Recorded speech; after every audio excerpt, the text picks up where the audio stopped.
வணக்கம் நண்பர்களே, குழந்தைகளுக்கு ரொம்பவே ஹெல்த்தியான டேஸ்டியான நேந்திரம் பழ ட்ரை பவுடர் தான் செய்ய போகிறோம்.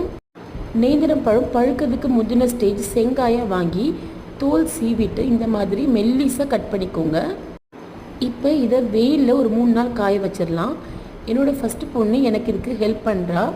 எல்லா காயும் ஸ்ப்ரெட் பண்ணி அழகாக வச்சா குழந்தைங்களை இந்த மாதிரி இன்வால்வ் பண்ணும்போது அந்த டிஷ்ஷை அவங்க விரும்பி சாப்பிடுவாங்க. காய வச்ச அன்னைக்கு ஈவினிங் நாங்கள் வாலாட்டின்ற படம் பார்த்தோம். இது அடுத்த நாள் காலையில்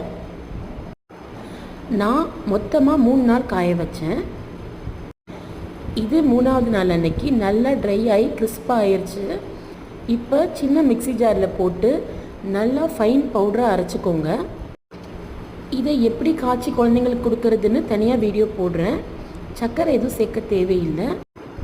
1 மந்த் வரைக்கும் ஸ்டோர் பண்ணி வச்சுக்கலாம்.